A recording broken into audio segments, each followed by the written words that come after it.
hold on. I get the damn headset on. Okay, do I put this on? Oh, yeah. You're on. And put this as close to your mouth as you're comfortable. Okay. Rolling means rolling. I got something for the bit. Oh, rolling doesn't mean action. I got something for the bit.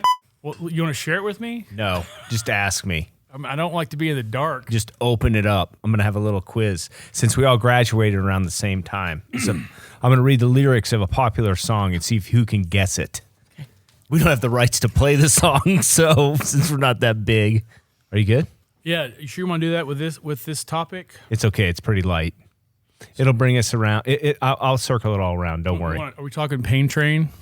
No, it's not that dark. Okay. Wait. Let me try something to make sure. Can you hear us okay, Laura? Yes. Okay. Can you hear me? Yeah, a little bit closer if you Okay. A little bit closer. You can put it down or whatever you like. Okay. Ready? Yes. The words have gotten all distorted. But what they meant to say was not reported. Before the torches come to town, we gonna burn this fort down. Today's version of Burn the Fort Down on FORTitude, we're going to talk to a lady named Laura Dickinson. She's a high school and middle school counselor. But before we do that, Britton, something on your mind today?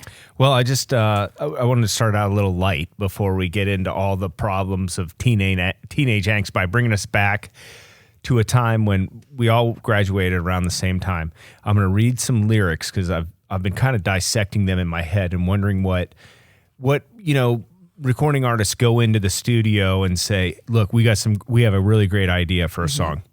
Let me read out the lyrics to you and see if you can guess it. And then just try to picture what that was like. I'll read the beginning, and when you know, just go ahead and chime in. Now look at them yo-yos. That's the way you do it. You play the guitar on the MTV. Oh, that's, yeah. Money for nothing. Dire Chicks Straits. for free. Yeah, Yes. chicks for free. Yeah. And so, but when you think about those lyrics, like we got to move those refrigerators, we got to move those color TVs, they're going into all this stuff that was pretty kind of relevant in our life, MTV and stuff around that time. I just wanted to say that because how much of fast forward is like, if you played that song for our children now, they'd probably go like, what is this? And I kind of asked myself that a little bit too. So Deep Thoughts with Brenton Payne. That's Brenton Payne. I'm JW Wilson. This is FORTitude, and you can find us on FORTitude FW, social media-wise, roxamediahouse.com on the internet. The woman you're hearing, her voice, Laura Dickinson, she's an All Saints Episcopal School, middle school, upper school counselor. Laura is a graduate of All Saints 1993, and she has a Master's of Education and a Bachelor of Arts from TCU. It's a school here in town. I think that's a pretty good one. Really? Have you heard of it? No. Yes. Is there a Kickers Award there, though? I heard about that, or a recipient of a Kickers I don't Award? know. I don't know what you're going with that. Okay. She spent 18 years of service in the public schools working for the Fort Worth ISD, Keller ISD, and White Selborne ISD, correct? Yes. So before she came to All Saints to do this job, so she's got some experience. You've seen some stuff, fair to say? Fair to say. So you deal with kids on the upper school and middle school level, and what problems are in their faces every day. So let's make it real frank and keep it simple. What's going on with kids these days? That's kind of a broad question, but The number one referral for counseling intervention services at this point is anxiety. So that was definitely true before the pandemic. Second to that would be depression.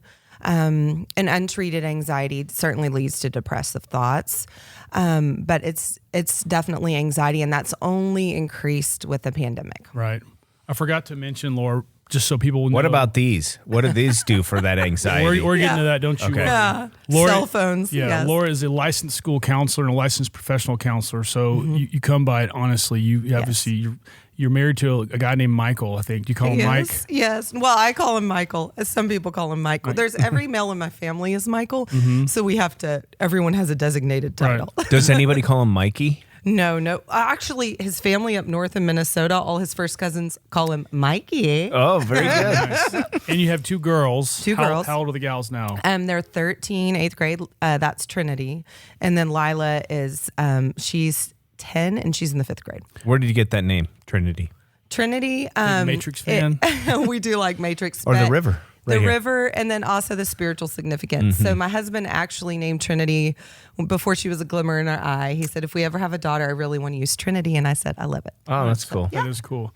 So And Lila, let's not leave that out, just in case they So listen. Lila, we had a terrible time naming, and we were at a Memorial Day kickoff with a friend from high school, and she said, "I only have male children, but shout out to Friday Night Lights. If I had a daughter, it would be Lila." Oh, there you go. And my husband looks at me and he goes, "That's her name."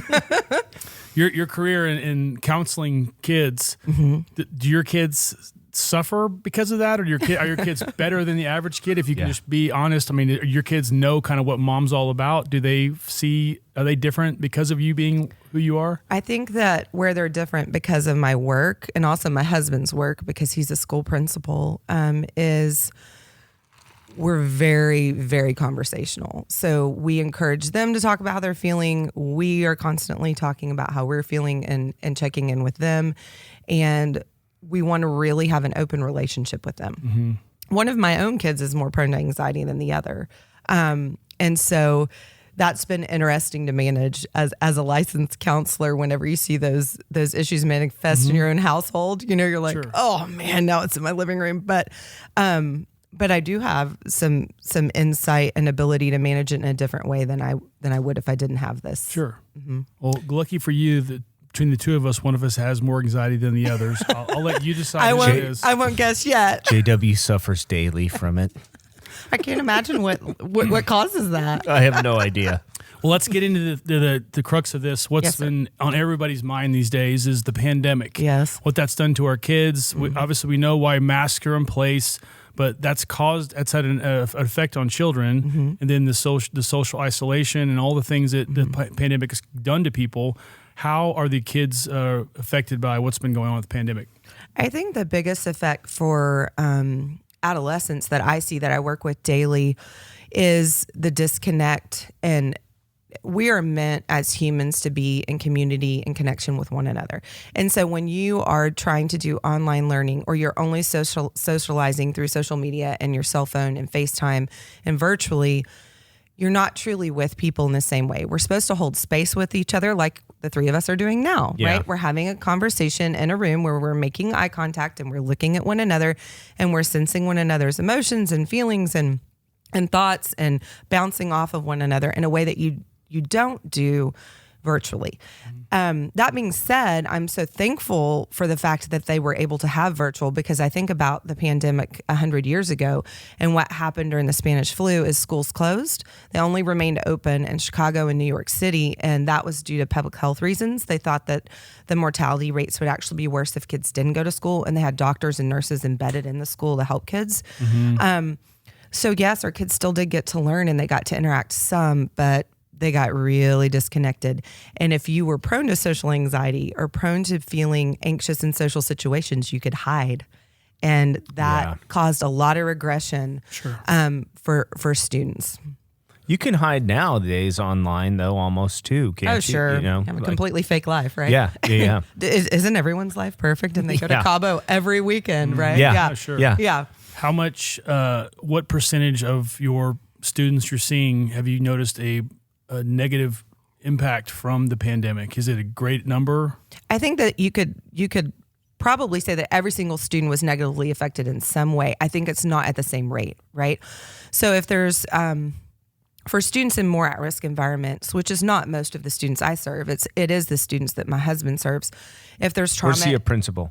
He's a principal in White Settlement ISD at Liberty Elementary. Shout out to Liberty, awesome dual language program. Go. What's the mascot? Liberty. Go Cubs! Go Cubs! Cubs. But they're an A-rated campus, and they one of the top-rated Title I schools in the state of Texas, which is not just due to my husband; it's due to their amazing faculty and their awesome PTA. But when you're in an at-risk school, you have students that when they're first forced to be in their home system, that could include trauma or abuse or violence or other things they're exposed to.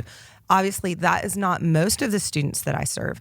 However, whatever systemic issues exist in the home for any of the students that I serve, it's magnified when you're there all the time. Yeah. So togetherness brings out the good and the bad, right? So they were also just socially a little bit stunted. So I went into an advisory classroom with 7th grade boys this fall, and I was like, oh my gosh, this is like looking at my 10-year-old daughter's friends, right? Like, and not just because they're 7th grade boys. I mean, I spend all kinds of time around young people, but they weren't like where they would normally be. You know, I mean, Yeah. they're just socially, the way they interact, the way they're handling their academics. And so we're having to unpack and reframe and get back on our feet. So Can you get them back on their feet? Is that a monumental task?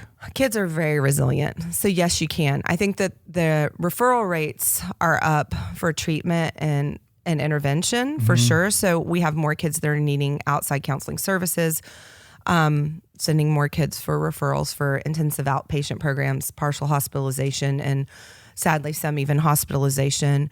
But for the most part, it's just really, really counseling offices are full. Yeah. So like in the city right now, if you want to get in for an individual appointment, it's pretty backlogged. Wow. Yeah. So yeah. I'm asking on behalf of my partner on this. Can you explain the anxiety, dilemma, if you will? I mean, think about it. When we were growing up, there wasn't really that diagnosis, right? I mean, it didn't I don't think that the anxiety was as big. I mean, I think depression and things like that. But what is it about what is happening with anxiety? Is it like external, or are we changing as humans too, to like become more anxious as well in regards to our situation? I think it's multifaceted, and that's a really great question. Thank we you. actually talk about this at the JW lunch wrote it for me to ask. we actually talk about this at the lunch table at work a lot. So this is my own personal feelings. I think that, first of all, adolescents today struggle to have healthy coping mechanisms. And the reason for that is they're put in less problem-solving situations. So this beautiful thing happened in the summer when I was about 10 or 11 years old. My mother would kick me out in the front yard and say, go, explore, walk down to my best friend's house and swim. Don't do it by yourself, but don't come back till the street light comes on. My mom actually had a cowbell. She would stand on the front porch and ring the cowbell, and then we knew we had to come in. Kids don't do that anymore. We're so afraid for their safety that we don't ever let them have unstructured play. Problem-solving skills are low. Their ability to manage without coming to a parent or adult, all we ever tell them is come to us, come to us, come to us. Well, sometimes they need to figure it out. Sometimes if no one's going to die and it's not life and death, they need to learn how to problem solve, and we don't give them the space to do that in schools and in home situations the way that we parent raise our kids. We are also having like a breakdown in community, like within most people used to raise their children in neighborhoods, and their school was in that neighborhood and their church was in that neighborhood. And lots of times their whole entire nuclear family lived within 50 miles of them. Yeah. And that isn't the way we live our lives anymore, right? So very few students have their granny down the street and go to church every Sunday or to synagogue every Sunday, and their community is really, really, really close knit like that. So we have a breakdown in community, a breakdown in problem solving skills, and then we have an increase in the pace and scheduling of life. So our kids are very, very, very high demand and overscheduled. So we have these very unrealistic expectations of them, and we pack their days so full that they can't ever breathe. And I'm guilty of it as a mom, right? You feel like you got to keep up, right? They have to be in this, they have to be in that. Sometimes I look at my 10-year-old and I get really frustrated at a behavior or a choice.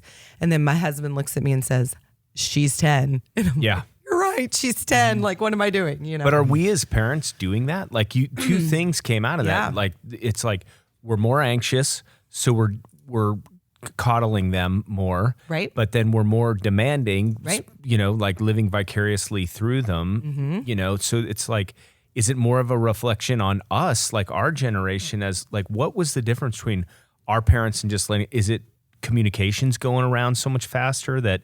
Oh, fear factor. I mean, a pandemic helps too if you want to raise that fear factor. For sure. So you know what I mean? It's like more of a reflection on us, like our generation as parents too. Partially, but you throw technology in the mix and an expectation of everything being solved very quickly. So people have very low frustration tolerance, including adults, right? Yeah, I've noticed that with some people on this show. Yeah, especially, like if you've ever been in traffic lately, like you're like, what is wrong with humanity? People do not accept that sometimes life is difficult and you have to power through, and that's uncomfortable. We don't like discomfort. We want to remove obstacles in our own lives and from our children's lives, instead of allowing them to work through that discomfort in order to gain resilience and strength, right? Because you don't get resilience and strength without a little bit of discomfort and suffering. You know, Adversity is a good thing. yeah, you like read presidents' lives, and you think, oh, well, you know, they all would have been checked in for partial treatment now, right? Yeah. No. Right, It made them a president because they were resilient. What would you say, Laura? What advice would you give? Is if there's a general guidelines for a parent? Because I can almost guarantee, I wrote a note down. I'm sure everybody listening to this show in the back of their minds thinking about their parenting style. And is their kid like going hyperspeed when they should maybe be calm down or go outside and play in the backyard? But what would you tell a parent today and how to maybe rectify some of these problems? The first thing I would say is listen to your child and validate their experience. So if your child is telling you that they're tired or frustrated or stressed out, listen. I think we have a tendency as adults to minimize the emotions of children and to then try to liken them to our own experience, which quite frankly, we cannot compare at all to what it feels like for them. I didn't go through any of these things they're going through, right? Yeah. I mean, it is a completely different world that they're growing up in. So first of all, listen to your child. Second of all, model downtime. Like if they don't see us de-stressing and they don't see us just taking a minute and all they ever see is us in a whirlwind and running with our hair on fire, which I am like the worst about doing, that's what they think is normal. So we're not normalizing reflection. We're not normalizing space. We're not normalizing taking a minute to regroup. What we're normalizing is panic, frantic, cram more stuff in. Chaos. Right. Sure. Is it normal for one, I'm asking for a friend again, one's adolescent boys to bully their father? Is that a normal thing? And then film the reaction to show their mother how anger enters the home? Or is that normal behavior? Well, they film everything, and if it involved TikTok, then yeah, it's normal. Yeah. Oh, we're going to get to TikTok. Oh, in fact. TikTok, it don't stop. Yeah. So walk us through a typical day for you, Laura. Oh, there is no typical day for a school counselor. So on your average day, I have scheduled regular appointments with students that need weekly check-ins. But Wait, do you start with coffee or herbal tea? Like, are you trying to like calm down? No. Okay. I'm a pretty amped up person for preaching so much downtime. Okay. No, start with a coffee. And I intermittent fast, so that's about it till noon. So lots of coffee. I have weekly scheduled check-ins with students, but then I also have all my drop-ins. You know, someone's crying, they broke up with a boyfriend or a girlfriend. Someone's upset a lot on Monday mornings and Friday mornings because it's stressful. So they get in a fight with their mom in the car, or they got caught with their cell phone at midnight when they were, you know, not supposed to have it. And then they got a screaming match ensues and crying when they get to school. It's so funny. I almost always get caught after announcements. Can I talk to you after announcements? yes, we can talk after announcements. So well, that's good that they're coming to you doing that. You know, I don't have any problem with that part. Yeah. But that's because you have to build rapport and relationship, right? And that takes some time. And then I'm lucky enough. I know my students longitudinally for 6 years, so that's pretty awesome. So I know them and their family, and that's great, and siblings, and I feel like and really during the pandemic I met all their pets, so that was really cool because I was doing Google Meet. Yeah. So met all of the snakes and reptiles and hedgehogs. It's very interesting. But so that is scheduled. Then I conference with teachers and parents and administrators as needed all day long. I'm also involved with our social emotional learning curriculum, which I believe is a big preventative mechanism for helping build empathy and helping teach communication skills and teach how to name and identify emotion. Because part of what's happened with technology is brevity creates a communication style that doesn't foster authentic communication. And so with students, they actually have to be taught how to talk about how they feel. And these are kids that grow up in homes with like really intelligent, capable parents, right?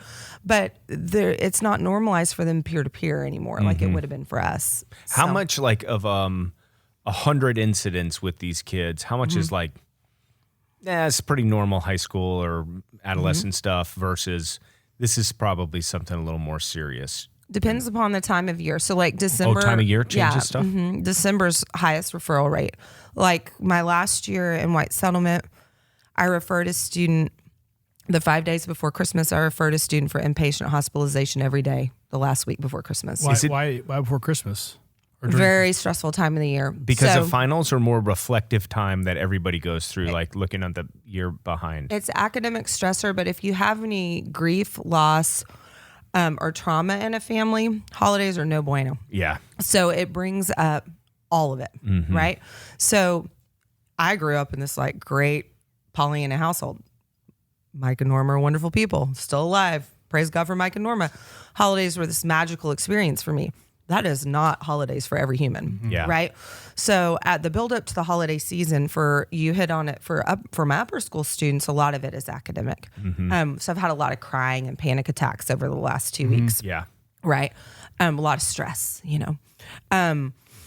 But if there's trauma or loss or really, really systemic breakdown in the home, then holidays become a really negative time of the year. Yeah. Yeah. Yeah. And also for kids with those types of issues, the thought of having to be trapped in their home life for 2 to 3 weeks isn't appealing. Where like, if you have a really positive home life, yay, no school for 2 weeks. If you have a really negative home life, Yeah. I don't want to go there for 2 weeks. Yeah. Yeah.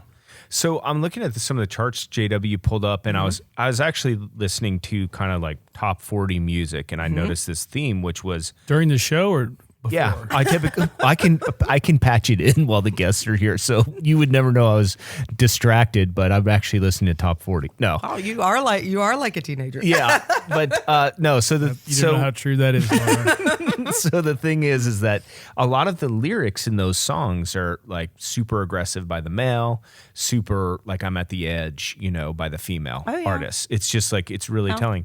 And Been then listening to Rihanna. yeah, I mean, just all of, and then it shows in a lot of these charts with JW. It seems worse for the female. Like, and now you hear about all this, but is there a time in life where it's like this time worse for the female, and then later in life is worse for the male, or do those even out ever, or is that a true statement even that it's harder? It's not a true statement for adolescents. In fact, adolescent males are more likely to complete suicide than females. Females are more likely to attempt. But I would say that you have just as many male students suffering from anxiety and depression as you do female. They're less vocal, which is more dangerous.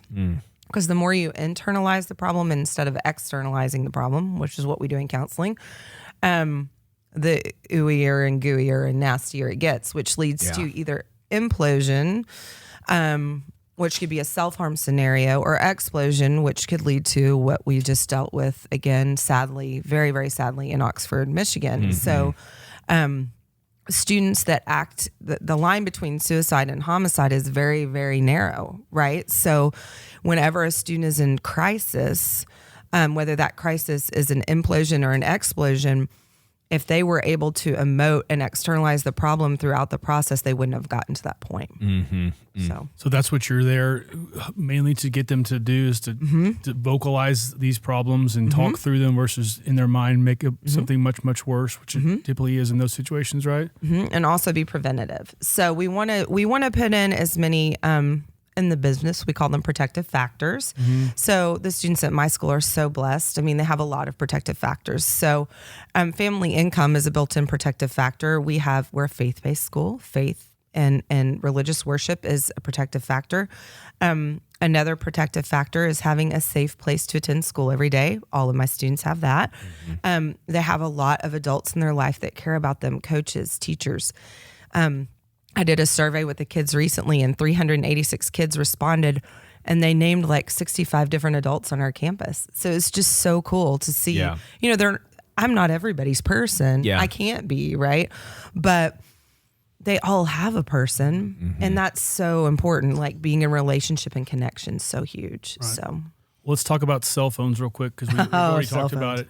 We all know the troubles with social media, but how bad are because My kids have them now. Mm-hmm. I know your kids have them now, Brenton, but how bad a problem is the cell phone? Is it something we can't stop at this point? Well, they have to be trained how to use them appropriately. I it's hard because I had a lot of hot sports opinions, and then your own kids hit this age, right? Yeah. And so it's really easy to say, You'd say hot sports opinions? I've not heard that reference, but I like it, and I'm going to use it. So I used to be really like, oh, just wait till they're older to give them a cell phone. I think it's really important to not give them and introduce that technology too young, but I also think it's important to show them how to use it and to give them boundaries, because students crave boundaries even though they push against them, and they're not great at creating them for themselves. And that's generationally, back to what we were talking about before, a huge difference. Like, Well, and especially with the pandemic, like Yes. we're sitting there going like, there was a time when perhaps speaking for a friend, one of my friend's child was on the virtual, and then the friend went in and the teacher said, were you even out of bed for that class? Oh, like yeah. you were laying in bed, for that. So I'm told. Yep. And so it is one of these things where you question that as well. Like we were sitting there going, why can't you guys act like college kids? Like that's essentially what you're asking for Sure. of a middle school or a high school child is, and they're not ready. why can't you get to class? Because all the curriculum is kind of changing towards that, like self-responsibility, and they're not. I mean, we couldn't even get to class in college. What makes us think that at high school or middle school level they could, or be responsible for getting online for the classes and stuff like that? And part of the cell phone thing that JW was talking about earlier that I've seen with the kids that spirals into a mental health dilemma is sleep deprivation, Yeah. because they're never off technology, and like Yeah. screens stimulate your brain so much. And so we have to teach them how to use it appropriately, right? Like, here's when it's okay to be on it. Here's when it's not okay to be on it. And when I'm having to kick my husband in church when he's texting in church, I'm thinking, you got all these little eyes watching you, dude. Like, we can't be doing that because, Yeah. not saying I'm perfect, but it's just. But you're a counselor. Yeah, right. I know everything, right? My kids are always so well behaved. Yeah. What's too young, and how much cell phone time per day, in your opinion? Well, our school partners with Challenge Success through Stanford, and they recommend not implementing cell phone with internet access until 13. That's hard. It's really hard. Whoops. Yeah, really hard. I definitely think that you can, there's so many cool ways to scale it in. I get the best ideas from other parents, right? Yeah. So I have parents that start with a old cell phone that they don't use anymore, that they don't have internet access on, and it's the landline, right? And you want to take the landline and go ride your bike with your brother because you need to learn some of that independence and problem solving skills. There's landline. Okay. Yeah. Might do that when you're 10. Okay. Unfortunately, what we're seeing is Some of those old ones have really addictive games on them that they go for like $1,500 on eBay. Seriously. All right, push through this, Laura. Push through. in the business, we call this ADHD. Well, I have a friend that has that, but I've not heard of that myself. I've never been formally diagnosed. This whole show's about him now. Yeah, me either. I've never been formally diagnosed. Thank you, either. JW, for my Christmas gift of bringing her on. No. But I think for each family it's different. We chose in our house flip phone at 12, iPhone at 13. Mm-hmm. We're still not doing TikTok or Instagram or Snapchat. That's good because we don't understand the fixing the hair, doing the snaps. I don't get Well, what snap that is. streaks are really important to them. What is that? Well, it's just that people checked they sent it's basically a group text is all Yeah. it is, but they're just snapping their friends. What And is the psychological implication that I'm part of the group? Is that what you're Yep. saying? I'm here, guys. Yeah, I'm it's with FOMO. you. I'm with you. I'm not missing out. And Okay. it's also, once again, instantaneous gratification, which is a really negative report. I mean, that's why people like gambling. That's why people like anything that instantaneously makes them feel good. Yeah. A cell phone is more addictive than a slot machine. because it's intermittently rewarding. I you. heard same designers in some to- cases. For sure. Yeah, some of the apps used gaming designers. Yeah. Did you? I didn't hear your answer, but on what's a recommended daily allotment for a child, a teenager, or a high schooler? Well, Academy of Pediatrics sticks hard with the 2 hours, but the problem is that, like in our school, we take up the cell phones through 8th grade. So they're not using a cell phone, but they're on a computer, right? Yeah. And so because there's a big push to integrate technology and learning so that they're prepared for the way that the workforce is going to be.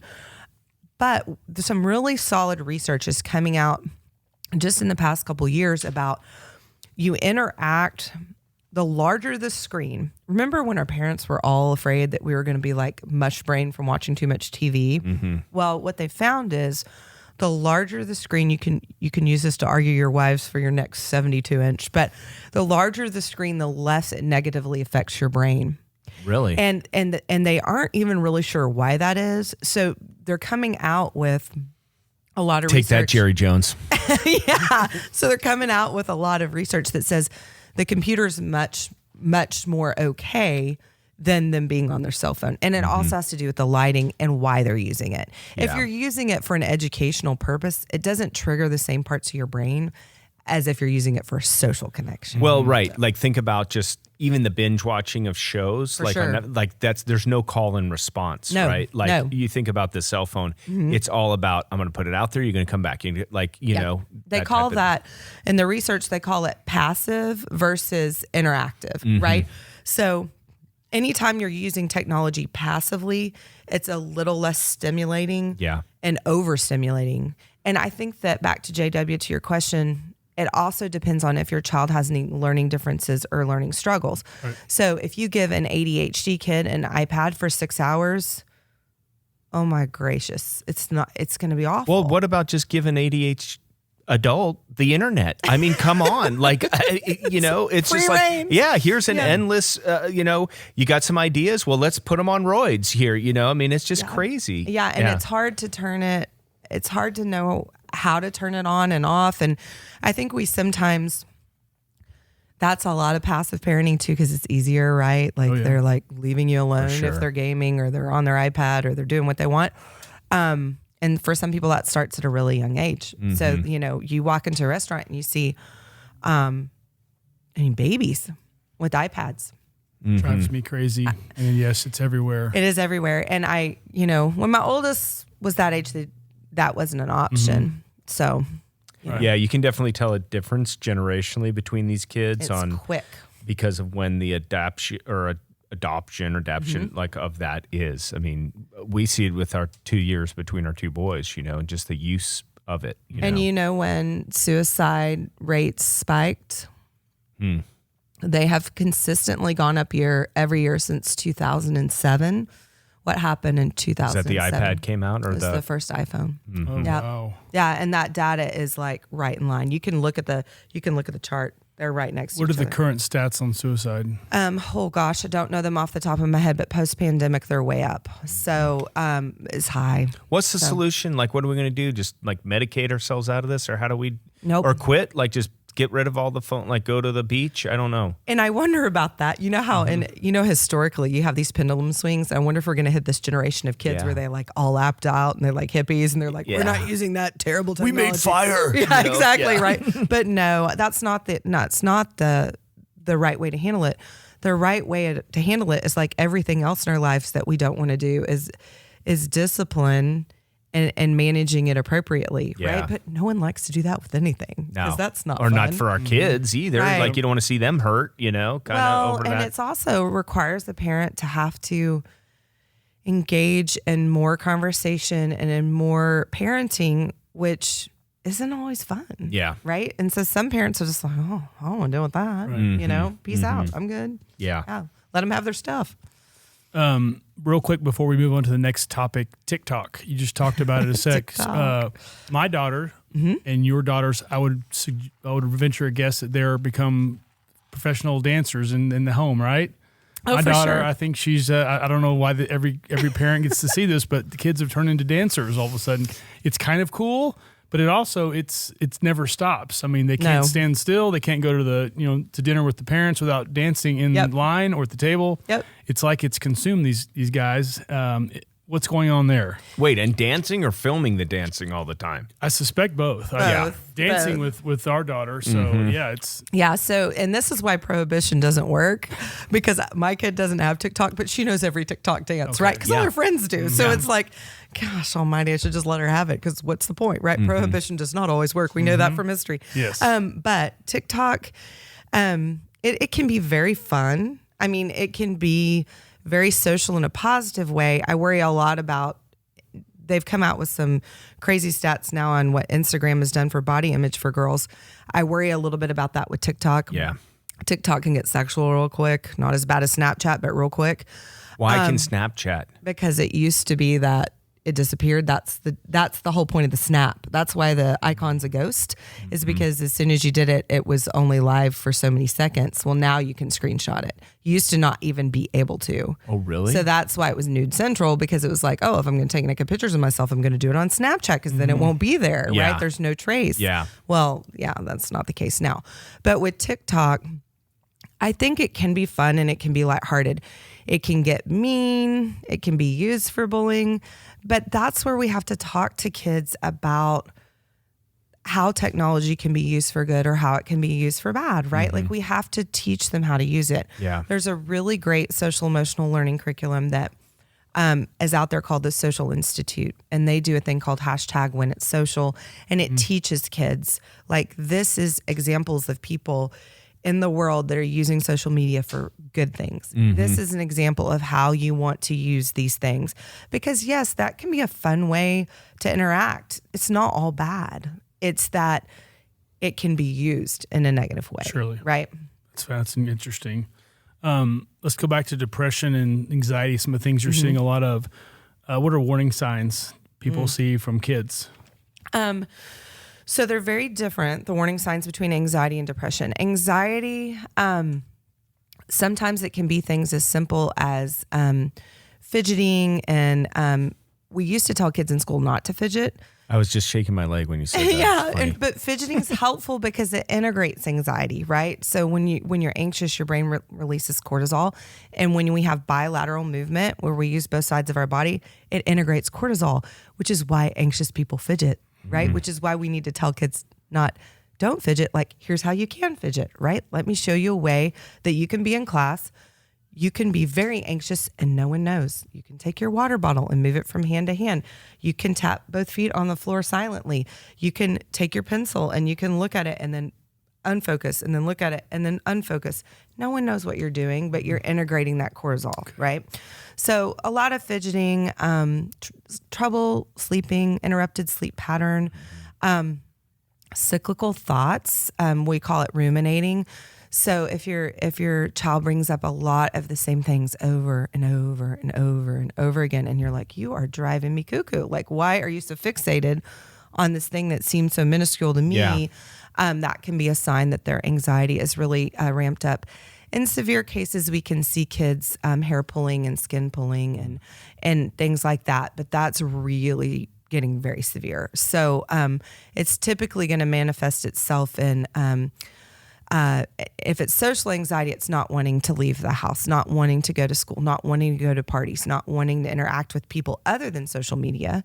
Because if you're on social media and you have social anxiety, it's spectacular because you can be super confident online, right? Could be, anything. Yeah. But I have kids that are very extroverted, very popular, but are still anxious. So social anxiety and anxiety are very different. Depression's going to be like lack of motivation. Grades typically drop. Not finding interest in things that they used to really like. So if you have a kid that's just loves soccer and then they don't even want to go to practice anymore, distancing themselves from friends that they've been friends with for a long time, wanting to sleep all the time or staying up all night. So I've had students that had insomnia, but I've also had students that wouldn't get out of bed, right? It can be either end of the spectrum. So major change. It can be weight change, with adults and depression, we say weight gain. Teens, it's actually typically weight loss. They sometimes lose the motivation to even eat, which I'm like, gosh, what's that like? Never not wanted to eat. I mean, but I mean, I have kids that'll tell me like, nothing motivates me not even going to the refrigerator, right? Nothing, so. Does that just hit at the teenage years, like harder than this, like the pre-adolescence, or what happens? Well, some of it's puberty and hormonal changes. Some of it's situations that they end up that are different, right? So they haven't been having to navigate relationships, sexual relationships, introduction of drugs and alcohol, having to make life choices like where am I going to college? Yeah. All the stress that they're under with their grades and performance in athletics. And they feel a lot more pressure. You know, they feel when you're about like the happiest time of childhood is really like 8 to 11, right? You aren't thinking about the opposite sex really. You're friends with everybody and you just want to go play. And it's great. Yeah. Life is simple. It's very simple. Yeah. You mentioned a little bit of one topic that I wanted to delve into, bullying. Do you see a lot of bullying? And like we were kids, hopefully we weren't too big of bullies on some of the people, but I remember being mean to people that I wasn't close to. I know of cases where it was much worse from other people. Is that still a thing? And how do you address bullying? Bully emerges. That's right. A bully testimony. A bully in our midst. Yes. A bully in our midst. It's a reformed bully. A reformed bully. So Some days, not on the podcast every day. So your most at-risk population for bullying and actually for suicide as well is the LGBTQ plus community. I like to think that the school that I work at is a safe school for those students, but that is the most bullied population. It is also the population that attempts and completes suicide at the highest rate. So that's a huge protective factor. If you're raising a child that is identifying in that way, you need to definitely be aware of that as a parent. So yes, bullying is still out there, unfortunately. What decreases bullying is empathy and learning how to understand how someone else feels. And because you're not going to be unkind to someone else if you're actually putting yourself in their shoes, right? Yeah. So we have a couple things that we do at our school that a lot of schools do and are mandated in public schools. So a lot of schools have bullying prevention programs, but we also have anonymous bullying reporting system. So we use a program called Safe Schools that's put out by Vector Solutions, and it's a way for kids to text, call, email without anyone knowing who they are. I really only get a couple of reports a year from that, which is still important for it to be active. But our students come to us because another protective factor to decrease bullying in your school is adults that students trust, right? So if a student feels like that they have a teacher, a coach, a priest, a counselor, someone they can go to that they trust and tell them what happened, then it's going to end much more quickly, right? Yeah. So, you used to have this thing when we were growing up where it was more of like the schoolyard bully and the kid was bigger than the other kid and he'd threaten him for, stealing his homework or his lunch money. It's now very much online, right?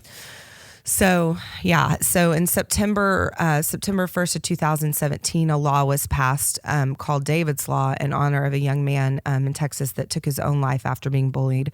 And it's a law that pertains specifically to public schools and the way in which you report bullying if it's done through online. So that could be sending a picture of someone else without their consent. It could be mean things posted online. It could be mean text messages. Kids are much more subtle and they're tricky. It's a lot harder to catch. I mean, it's not like the movie Mean Girls where there's a burn book, but they do all of those same types of behaviors online. You think a lot of that comes from the home, what they see going on with mom and dad, or, certain insecurities or whatnot, or do you think that when kids get together, because kids can just be mean? Take it from the friend I know who gets bullied by his sons. I mean, it's like the kids can be mean is what he tells me. Well, boys bully physically, girls bully relationally. Yeah. And I mean, have you ever sat at coffee with a group of adult women? Yeah, they learn it sometimes from their parents, right? Every day, I think. Yeah. So I think some of that's modeled in the home in a positive and a negative way, right? So if you are teaching your children values like, well, let's not talk about somebody when they're not here, or well, gosh, that sounds like gossip, or ooh, you don't want to talk about somebody else the way somebody else looks like that. That's not very kind. Yeah. There's a lot of ways to frame that, but I see cool things all the time with kids where I'll have a kid come in my office and say, oh, we're on the group chat, and then so-and-so said this, and then I called him out. Yeah. And then 2 or 3 other kids said, oh my gosh, I'm so sorry. Thank you for calling us out. We should have said that. So we call that being an upstander at our school.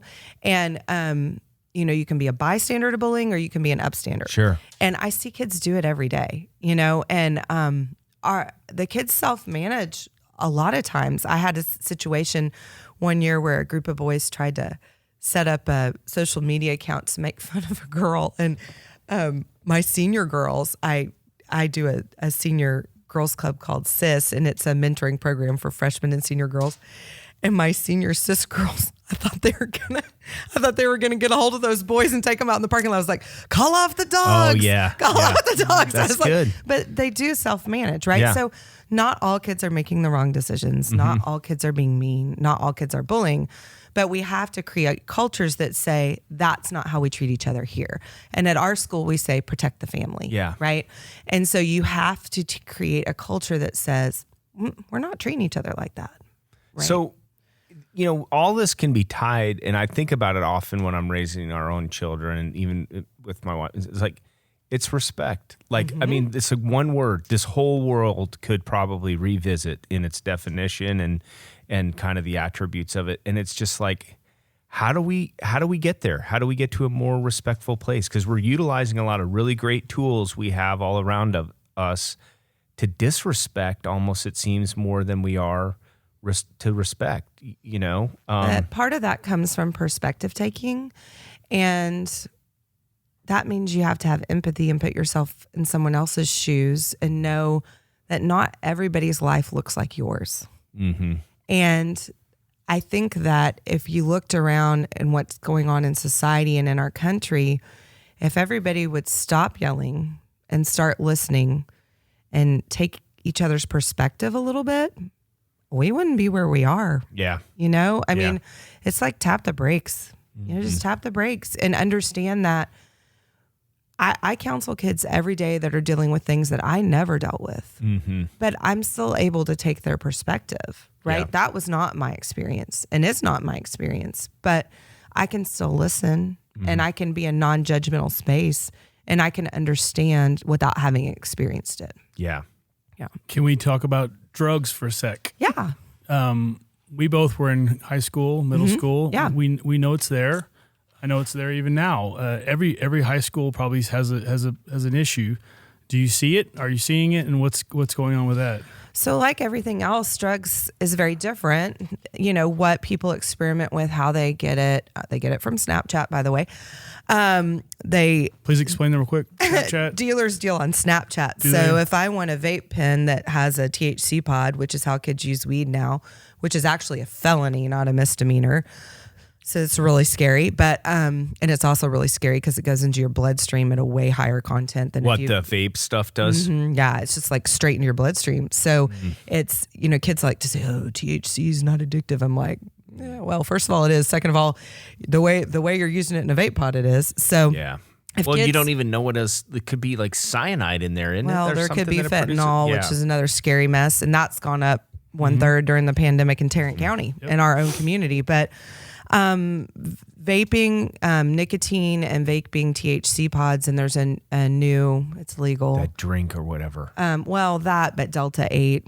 Delta 8 is a synthetic, and it's legal at convenience stores. And so these things, kids. Ace Hardware, you can buy that. Ace Hardware. Why Delta Ace 8. Hardware? Who knows? It's terrible. It's terrible. And it should be. At the hardware store? Shame on you, Ace Hardware. Ace Hardware. Like, Ace Hardware, get your act together. You got to go down to 199 there to go to the Ace Hardware. That's There's the only one Ace in Hardware. Westcliff. Yeah. Oh, yeah. That's probably why, because those TCU kids are all getting that Delta 8 there. Well, Oh, it's unbelievable. I shop at Lowe's. Good for you. I like Ace Hardware. I don't think they but, sell Delta 8 at Lowe's. Ace Hardware, Laura Dickinson is not hating on you. Yeah. Protect yourself. Protect the family. No. So vape pods, there's still some, not like when I first got into counseling. I got into counseling in 2003, was a fully licensed counselor in 2004. In public school, you always get hired on an emergency certificate before you're completely done with your whatever really? it is, because they need you, right? Yeah. So back then it was a lot of Xanax, and it was right before they took Oxycontin off the off the market. If you haven't watched Dope Sick, wow. It's good. Oh, it is Yeah. so sad and hard Just to telling watch. J-Dub about Oh, you got to watch it. It's so good. Are they I gonna have love all more that. seasons on that? I have not heard if they are or not, but like I'm into all of it. Like Yeah. Narcos, Mexico. I love all the We drug watched this shows. one, Hightown. It was pretty good too. It's Cape Cod. I've heard. I need to watch that one. Mm-hmm.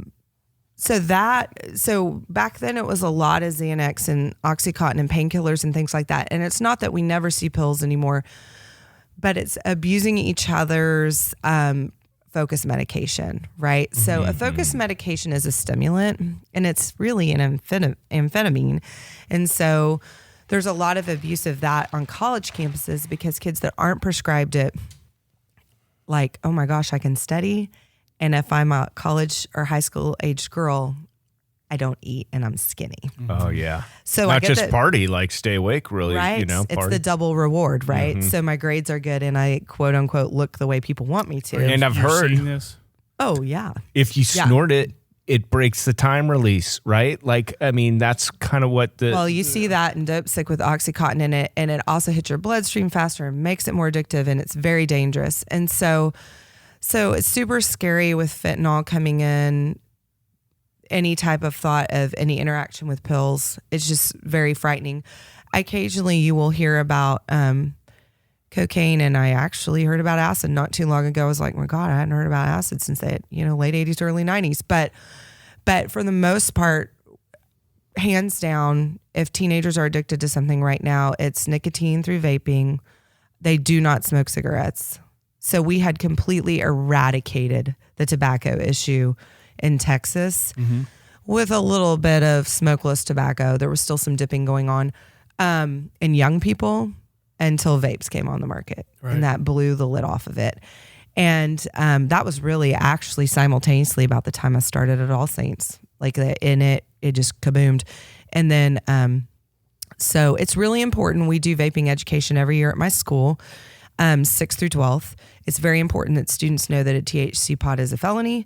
It's very important that kids know how addictive nicotine is through a vape, as well as how addictive THC is through a vape. So, It's a true statement if I said, if you're at a teenage level of brain still forming, the addiction, the rate that you'll get addicted is faster than if I do it now. Like I recently kind of thought of that. Is that a true statement? It's not just that. It's that it's also more damaging to your brain development because your prefrontal cortex isn't fully developed, which causes you to choose that, right? Because your decision making isn't fully there yet.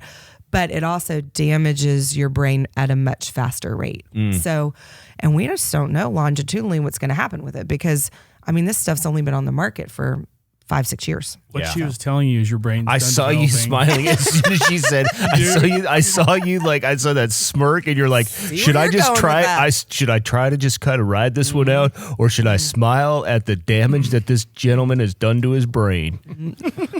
What about abuse in the home front? Do you ever come across that in your career? Or you see it, and do you see signs, and how do you deal with something like that? Like physical, you talking about? Yes. Yeah. Child abuse. I've sadly dealt throughout my career with every form of child abuse. And of course, at-risk populations are more at risk.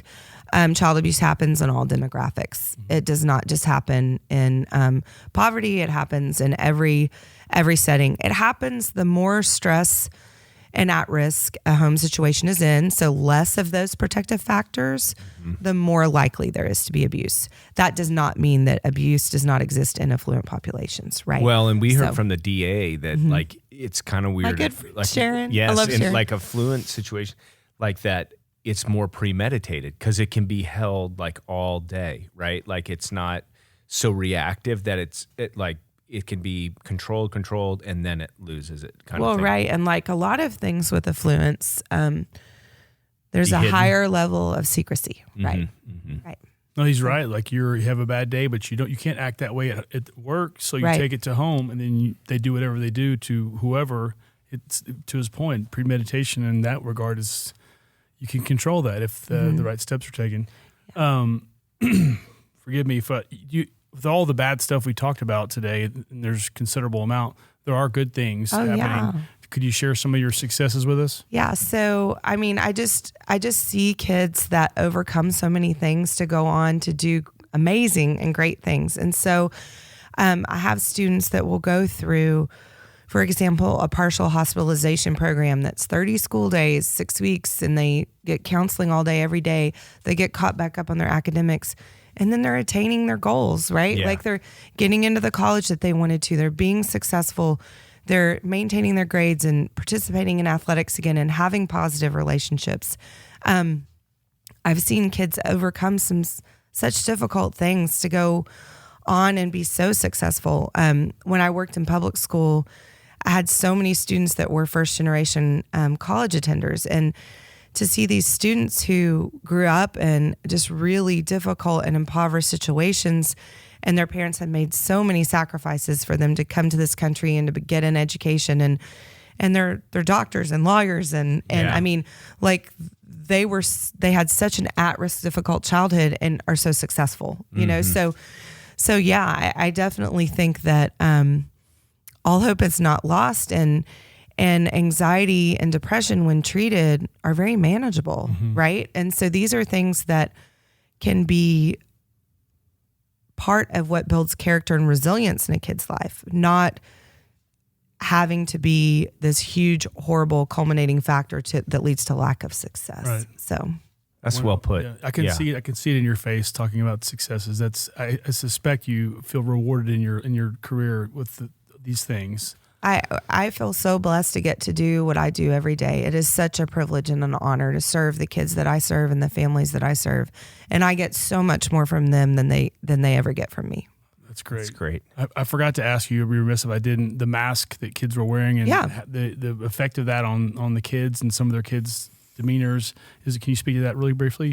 The older kids, not as much probably. I'm really curious to see where research goes with that with the younger ones, right? I was, we went to Disney over fall break, and we were on the monorail, and there's this little kiddo in how it is at Disney. It's like, Did you stay at a hotel attached via monorail? we did. Excellent. First it was class all the way. Wonderful.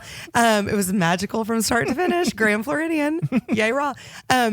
But you know how strollers, it's like, She promotes Ace Hardware as well as the Grand Floridian. as well as the Grand Floridian. As well as all Disney property resorts. Yes. And all Ace Hardware stores in the continental U.S. Yes. Shout out to Ace Hardware again.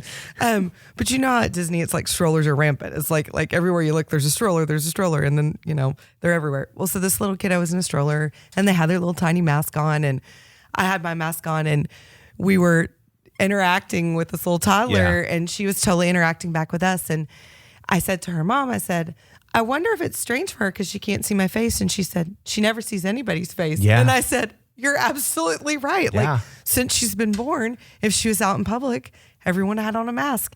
And that got me thinking about the research that will come out. I did not see it. It actually made schools like super calm, which was kind of nice. The kids were much more subdued, which was an interesting side effect of a mask. We didn't get other bugs, so that was nice. I got bugs in my mask one time, like chiggers in the mask. That's where I got all bitten up. Terrible. Yeah, I know it's bad. That's awful. I don't like masks. Thank you for that story. But I didn't see like these terrible negative effects with the masking with older kids. I think it was being disconnected with the virtual learning that was worse in terms of like, thank God they were able to learn, but not being in community the same way, right? Yeah. Well, and on that, I just got because I know we're running out of time. The athletics, because a lot of schools' athletics kind of got shut down during that time.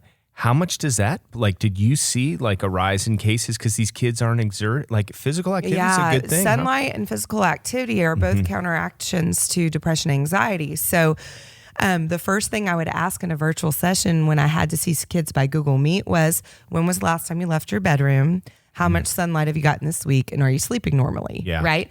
And then we would get into physical activity. Yeah. How much can you bench? Like I asked JW that Are you not going to weekly. answer her questions? Clearly, that was a test. So my bench is not as high as I'd like it right now. I'm working back. Not that to- question. Sunlight. Are you getting enough? I don't leave sleep? my bedroom when I'm not here. It's one of those things. I have a lot of Post-it notes that I draw ideas, things I'd like to talk to JW about on a more serious nature, you know. Oh my goodness. We're wrapping this up, but what scares you the most about kids these days? That they're suffering and no one knows. So this communication thing you spoke of initially, talk to your kids, Yes. talk to somebody, Yes. communicate. Yes. There's- Make them leave their room. Yeah. There you go. I love it. Yeah. I love it. Yeah. Well, we'd like to end every show. We've appreciated your time. This Oh, is thank y'all. fascinating, Yeah. and thank you for sharing. Besides familial affairs, your marriage, your kids, your family, what's the best day of your whole life? Oh gosh. Well, it was with my family. Nope, can't accept it. Well, if it was like Wait, if you're gonna say Disney, I'm not. Even though I think Thank you it's to our super generous magical. sponsors, the Grand Floridian and Ace Hardware. I was actually gonna give a shout out to the National Park System. Oh, that's cool. So during lockdown, we took the girls to Glacier and Yellowstone, and definitely best day ever. That's awesome. Yeah. Was it crowded? No buses, no international travelers. The least crowded Yellowstone has been since probably the 1940s. Yeah. Just you and the bears, huh? There were a lot of people there, but nothing like normal. Yeah. And Glacier's